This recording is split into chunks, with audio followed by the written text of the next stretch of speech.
Hello to whoever's watching, it's Rachel and welcome to my channel. So today I'm going to rant about Raya the Last Dragon. So I watched Raya this past week and I was really disappointed with the second movie that really represented Asians and the first movie to represent South Asians in Disney, of course. It was really difficult to watch as I had really high hopes for it. So anyway, spoiler warning for the movie because we're going to be discussing it. I'm just going to talk about how I think it could have been done better because I think that the movie had a lot of potential. So here we go. So Raya the Last Dragon, if you didn't know and then didn't care about the spoiler warning, is about a girl named Raya, obviously, who is a protector of the dragon gem. It starts with her and her father testing her about her abilities to protect the dragon gem. And the same day, her father invites all the other tribes to their place to feast to try and make sure that they can come back together as like one whole group. And we'll talk about why that is later. But then she leads a girl named Namari from another tribe to the dragon gem because she's stupid apparently. And she leads her to the secret place past all the traps and stuff. And then Namari, of course, betrays her and the dragon gem breaks in the process. So then she never trusts Namari and has personal beef with her, and then we fast forward to I think it's 6 years later, and Raya is all grown up. She has a pet named Tuk Tuk, which is really cute, and I really like it. It was my favorite part of the movie. And she goes on to meet a bunch of different people, gather the dragon gem pieces, put them back together, once she finds the last dragon, Sisu, which is played by Awkwafina. And then they all live happily ever after. So that's great. So let's talk about the characters because I have a few problems with it. So first, Raya, she's the main character. She's very pretty, but her character design was not very well done, I think.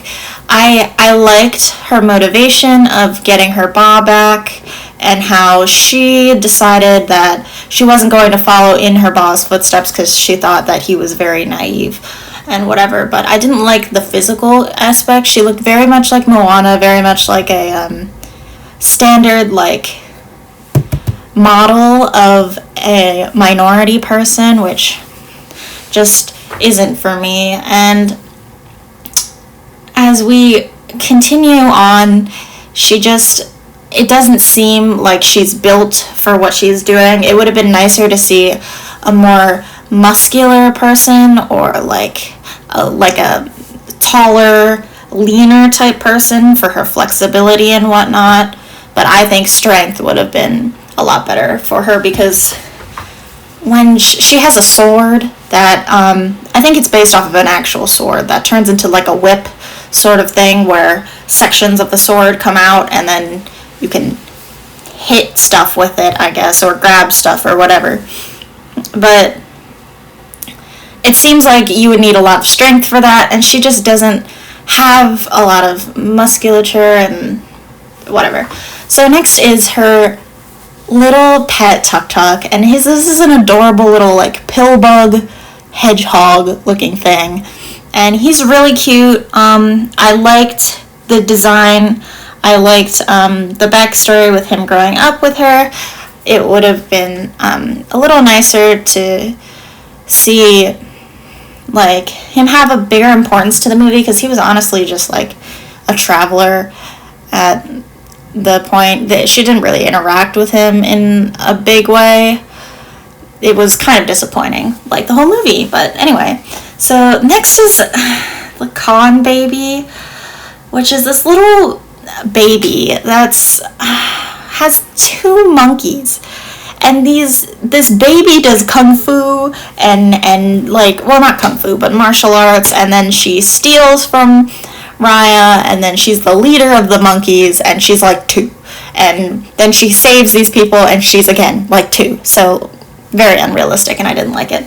Then there was a boy. I don't remember his name, but I'm just going to call him the boy.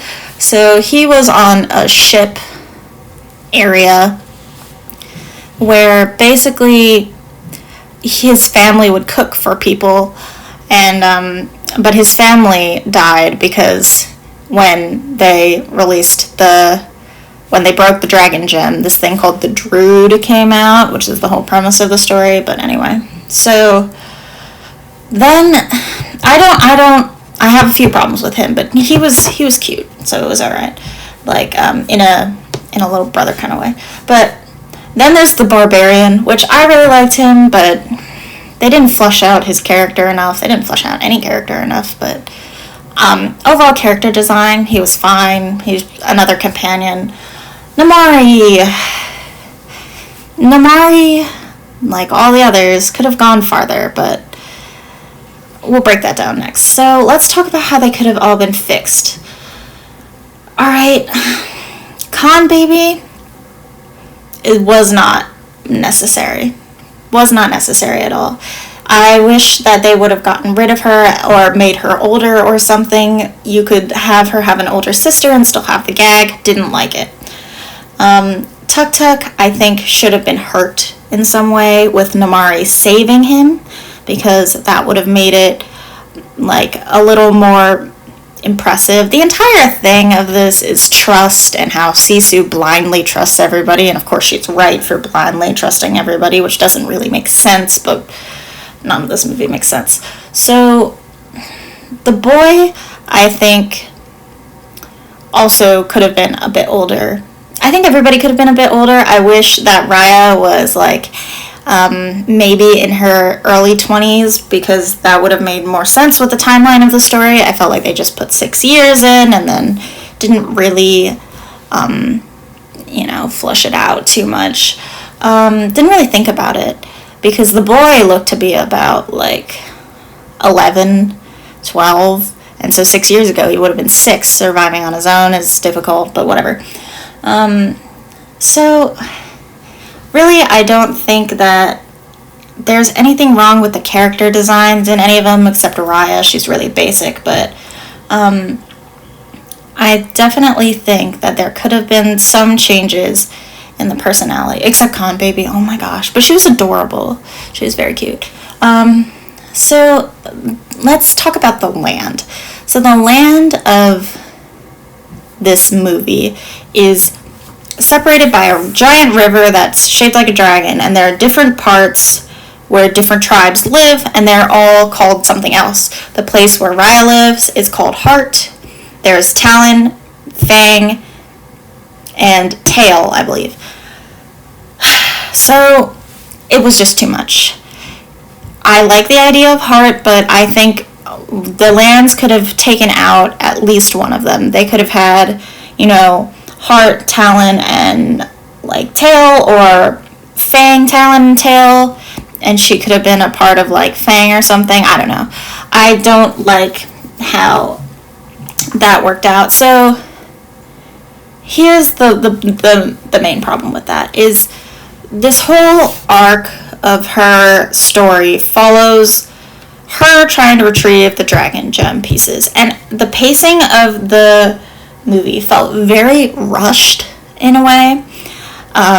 She would go from place to place to place very quickly, infiltrate all of these cities, and steal their most precious object like it was like taking candy from a baby. So it was not well thought out in a pacing perspective.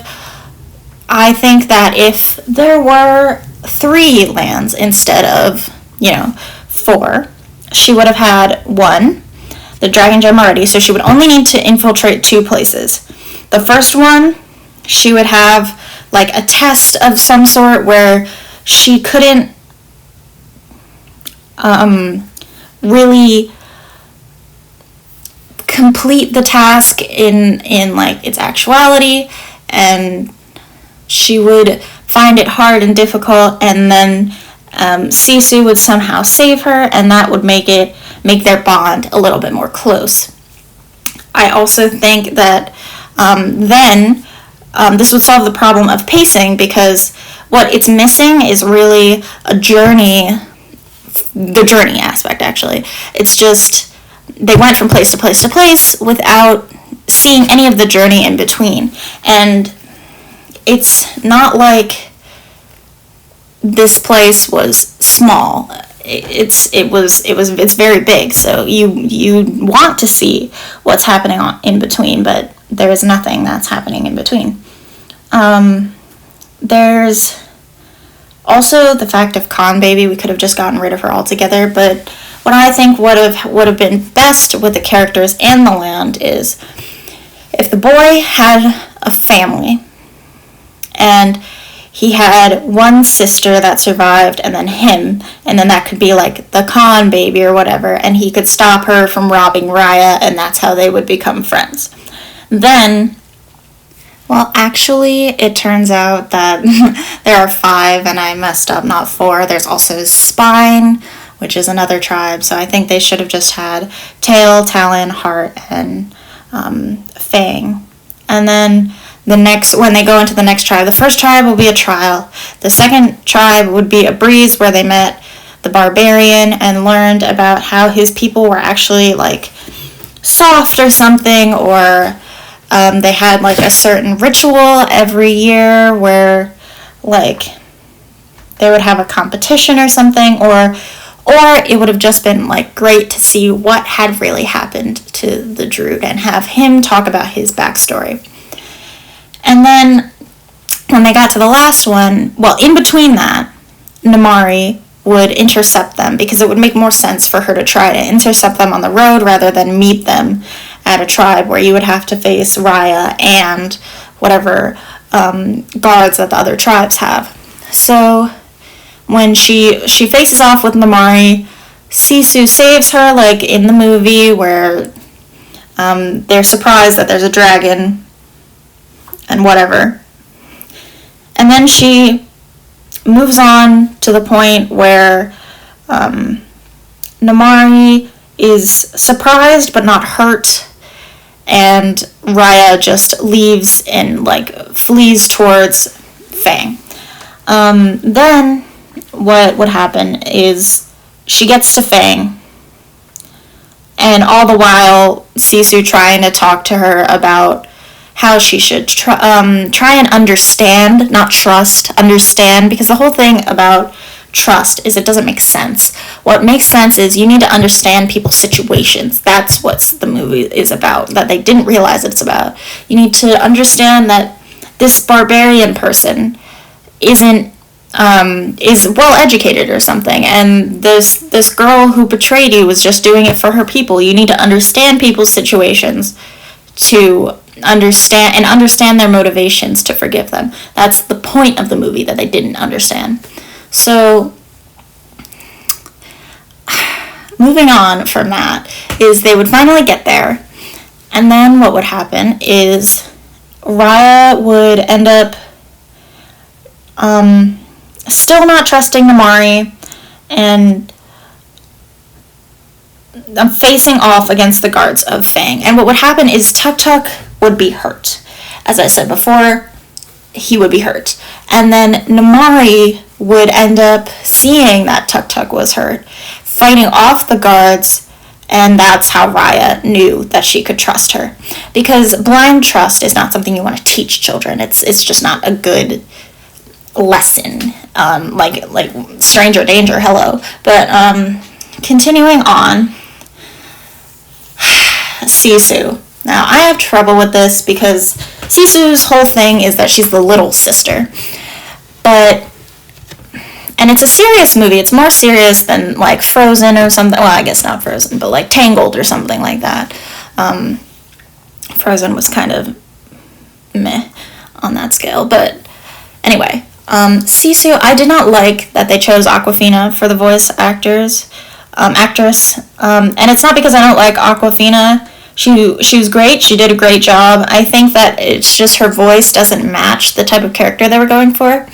If they wanted to accentuate the idea that she was the little sister, it would have been nicer to make her shy and quiet and not really outgoing.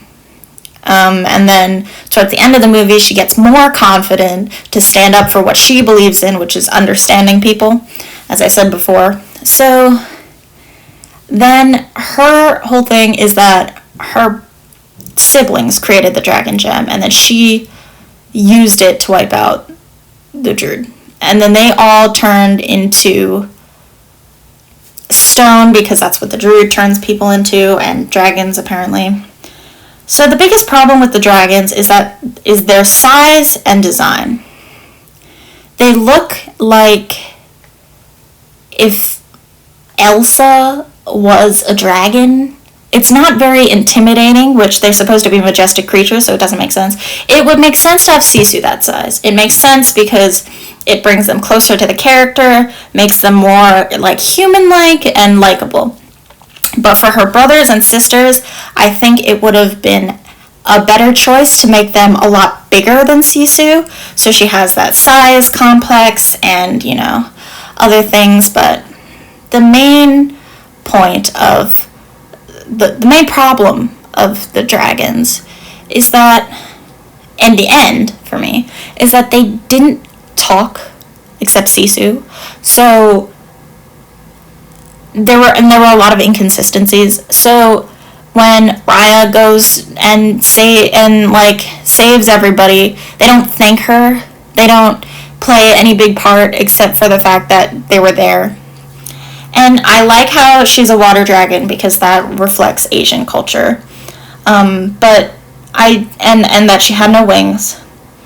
But the idea that she's like this small, nice thing, when she roars at Namari, she just doesn't look scary. You want it to be scary. You don't want it to be you want her to be intimidating, not really scary, I actually say. But yeah, it's not a good look for them. So basically, the big problem with this movie is, besides the point that they didn't understand that trust and understanding are two different things, besides that point, there's also the fact that none of their characters have sacrifices anything. They've all already lost everything. This is a post-apocalyptic world.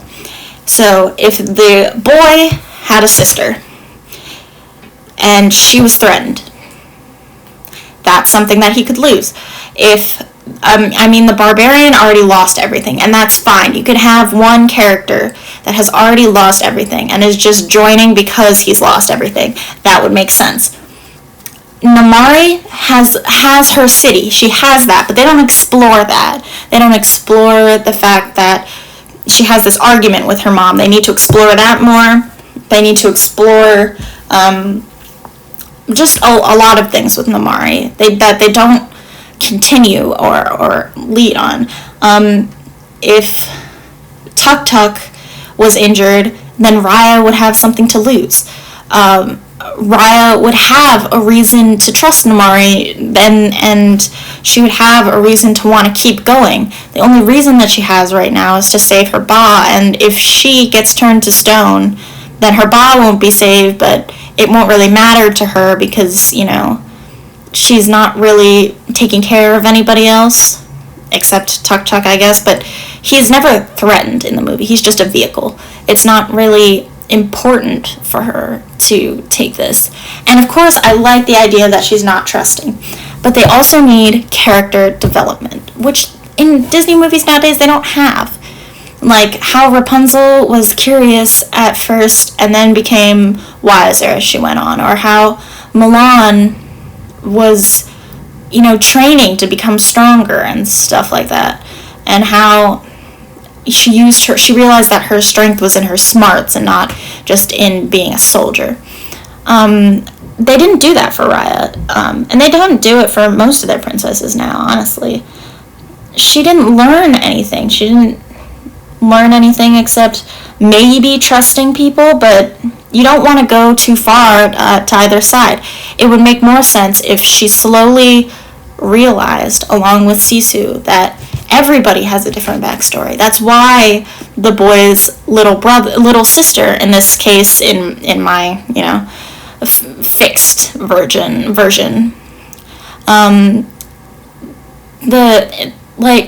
if she stole from her or tried to steal from her and then the brother stopped her, it would be because they're poor and they don't have their parents and they're trying to fend for themselves. The barbarian, he would be attacking because he's angry, because he had his family and all his friends were gone, and then you could realize that he's not just a barbarian because he is acting this way for a certain reason. And Namari, she's acting this way for a certain reason.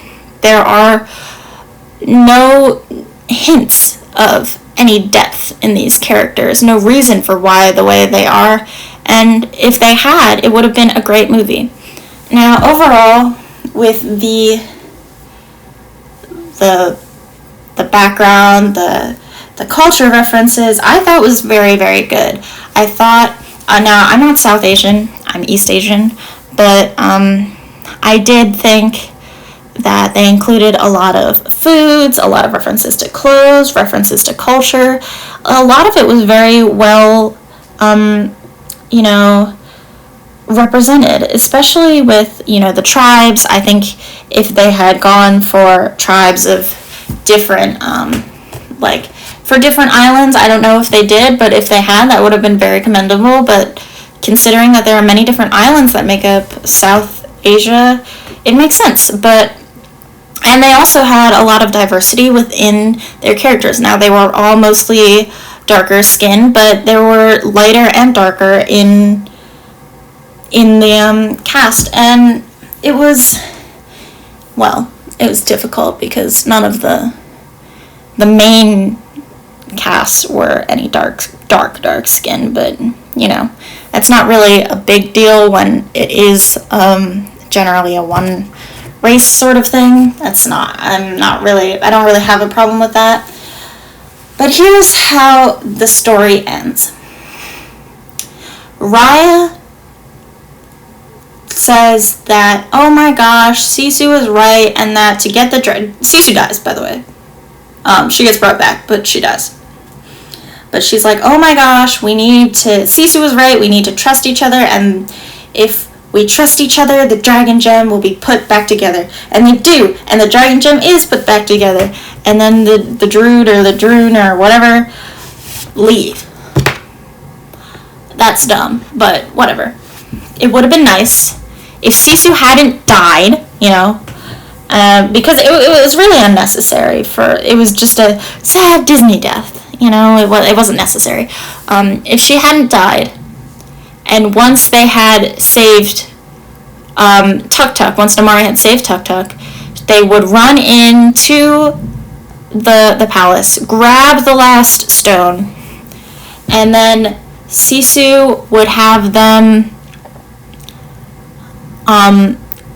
put it together by themselves and say the idea of the dragon gem isn't that I need to do it. Anyone can do it as long as they have the power or honor of a dragon or whatever to understand the flaws in humankind and to be basically be the opposite of what the druid is, which is human suffering or hatred or whatever. So to mend the bond of the dragon gem, you have to mend each other's bond, and that would have been fine if it was just Raya and Namari. But it's not just Raya and Namari, it's everybody in the main cast, and it doesn't really make sense. If they had two in each hand with each of the four, because, there were 5 in the movie, but 4 in this instance, and then put it together with 2 in each hand, and then Sisu, blessed it or something, then it would have made more sense, because it would have still had the dragon's magic, it would have still had that bonding, experience sort of thing, and it would have still been impactful, but it wouldn't have been stupid. Also, they had a lot of things that they didn't explore, like Namari's tribe being poor and then all of a sudden rich when the dragon gem got there or whatever. And then a big problem for me was that the druid didn't have any personality. Like, I didn't want it to be a person, but how Sisu was manifested, the dragons were the good force, and they were manifested in dragons that could talk and interact with humans. Now, I don't think that the druid would interact with humans, but I think it would have been nicer, even if they had, like, a background noise of, like, whispering or wailing voices that are, like, quiet enough that you can hear the main people talking, but, like, still present. It would have made more sense because that would have been all the human agony represented. It's not really something that makes sense because although they have, like, animal forms, they don't really, there's no real key to the druid. They just take over everything, and I mean, like, that's the point of, like, a plague or, like, a disease, but it would have made more sense if they had personified it a little bit more and had, like, specific targets or reason for why they attacked certain people, like people who were in distress or whatever, and that's how, like, certain people in her group get attacked because they're easy targets. And I mean, that doesn't make sense in the whole idea of the ending plot where everybody gets taken over by the druid, but it makes sense in the fact that there would be, like, an order to who they got first, and because all these people are scared and vulnerable, they would still be able to be taken over, so it wouldn't affect the story that much. Anyway, so now I'm just going to briefly talk about my problem with recent Disney women, and just in general, not even animated women, just in general. With the feminist movement, we want strong women. We want women represented that are amazing and wonderful and do all the stuff that we don't think that we can do with all this stuff put in our minds. And the Disney tries to do that. They really try. But they focus too much on we want a strong character and not on the plot or the story. So the character ends up being whiny or arrogant or like not strong at all. You need a strong story to have a strong female character. And so that was the problem with I think Moana. I really liked Moana. I think she had something to lose with her island, and she was doing a lot with that. But the thing is that she was whining all the time. She wasn't ever happy. She wasn't kind in the way that, like, other princesses were shown to be. She didn't really have... I always feel like these characters are like blank slates in the way, in the idea that they don't have anything particular about them that makes me like them. The reason why Mulan is my favorite character is because her whole thing is that she used smarts. She used her smarts to climb the pole. She used her smarts to outwit the main bad guy. She used her intelligence. She showed that women can be more intelligent because they can use their own strengths. Because maybe women aren't physically stronger, but they can be mentally stronger, you know? And obviously they can be strong anyway, but that's not the point. So, especially with Captain Marvel, I hated Captain Marvel because she was just so overpowered and strong that she never had any character development, and she was very arrogant. That was what was wrong in the new reboot, Mulan. She always they always start with the max amount of power you could have. And what do we want? We want a build-up. We want a build-up of character. We want struggle, which is what creates a story. Any author will tell you that stories are created by the struggle of the main character. If, Harry Potter's parents weren't killed by Voldemort, there would be no story. If Voldemort wasn't there would be no story. If Percy wasn't constantly being attacked by monsters, there wouldn't be a story. There needs to be conflict, and in such a way that it makes the character think about themselves, grow stronger with their powers, grow stronger with their personality. And so most people can relate to that because they find themselves improving all the time, and they want to see people improve because it can show them that they can improve. With Mulan, you can show women that intelligence is really important to women. With Raya, you had a chance here to show people that understanding is a great trait to have, but you don't show people that. Instead, you show people that you're just generally supposed to trust everybody. And that's not what the real problem of today is. The problem is not trusting, it's understanding different situations. Now, I think that Raya and Moana are better than Mulan and Captain Marvel, but the main problem with it is obvious. It's a cash grab. They're pumping it out to be a cash grab.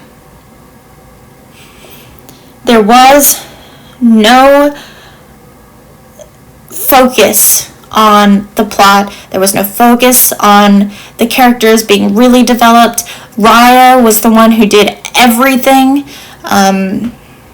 She didn't ever let any of her friends help her until the very end when they were just saving people. And that wasn't really the biggest thing that they could have done. They didn't do anything. They just traveled with her. They were talking buddies. Even Sisu didn't do anything. So it's really difficult to think that this is an interesting movie when there's only really one character that does anything. And that character is not well fleshed out. My biggest issue with Disney when they do this is the arrogance that I talked about before. Because as you can see in the movie, most of her problems came with beef with Namari. That was where most of her problems came from. It wasn't, and it was personal. It wasn't like for the greater good or whatever. And so she just comes off as, like I said, whiny and arrogant because she thinks that all of her things are more important than everybody. It's kind of like how in Katara, the last airbender, she was just like, my mom died, and Sokka was like, yeah, I was there, or that was my mom too, so shut up. But it's kind of like that because we don't really care about your personal things because we like to think that we're good people. So we care about the bigger picture. We like heroes. You're not a hero if you do things just for yourself, in my opinion. And lastly, let's talk about race in Disney. Race is really difficult. It's a really difficult subject to cover. I think the main problem that I have with race in Disney is that it seems like they don't understand how to properly do it, honestly. It seems like with every black Disney character, they have to do with jazz. And it seems like with every Asian or Polynesian character, they all look the same. There's no real variety, and that might just be the same face syndrome of Disney, because everybody has same face syndrome. I have same face syndrome. And I'm really upset with it, because we should have more diversity. We should have more things. And of course not in like Tangled or Frozen, where they happen up north, and there's not many, like black people or Asian people there, especially back in the old days when there was like not much international travel. But even the stories from different places, they're all like modified to a point where it doesn't seem good. The only good Disney princess ethnic movie that I had no problems with was Mulan. I liked Princess and the Frog, but I did have a few problems with it. And the biggest thing is that when you're representing an area, you want to show good representation, because you want to show the food, you want to show the culture, you want to show the people, but you also want to show a good plot so that people don't deal with representation being bad. We want it good quality because we are good quality. If all movies representing Asians are bad, then what's the point in watching those movies? Just for the Asian people? No, that's stupid. I like when Asians are represented. I just think that we shouldn't settle for a mediocre movie when we could have gotten a great one that represented Asian culture. Now, I can't speak for black people. I can't speak for anybody else except me. But in my opinion, I always wanted a Disney princess that I could dress up as. And I could never dress up as Aurora or Cinderella or anybody else, because I didn't look like them, and I was like, well, they all have blonde hair and I don't. I don't look like them. I don't think I could dress up as them because it wouldn't be the same. I want to look like them. And that was really important to me, and it would suck to have the only person that you ever like identify with and want to dress up as is a horrible character. Like, imagine if like the only character that you could like identify with was like Jafar. Like, you really want to dress up as Jafar? I mean, like I guess as like a parent, but like as a kid, like no, you wouldn't. And it's just really frustrating.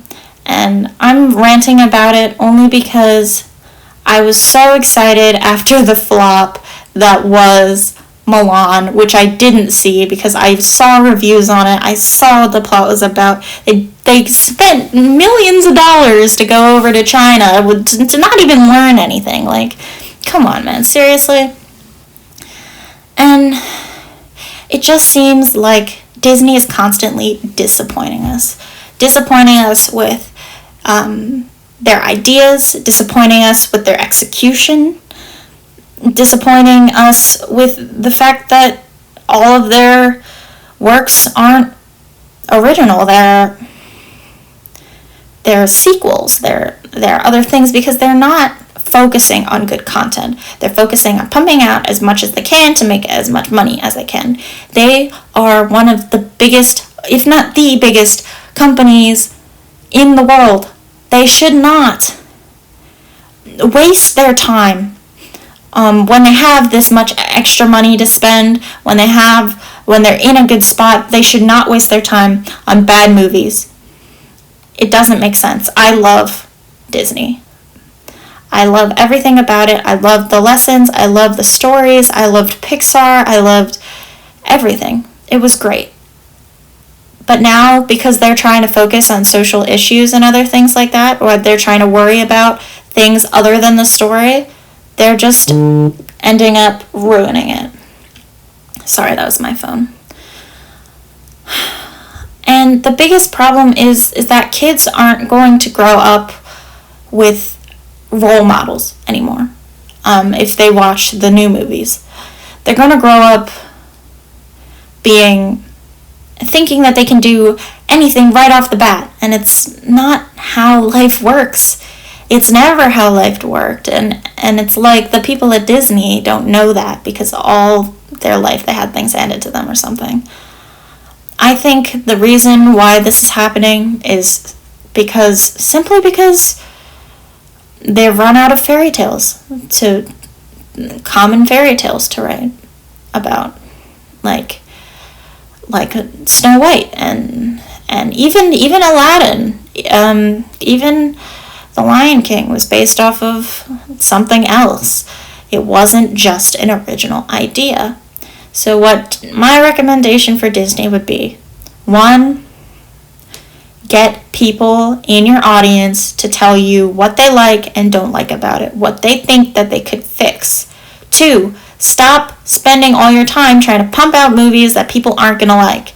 It would do better if you had a good movie that people really liked so they could buy a lot of it. That's what happened with Frozen.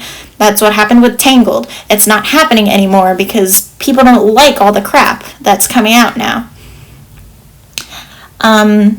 Movie theaters actually as well, because I just like the experience of a movie theater rather than waiting to watch it on Disney Plus. That's just me.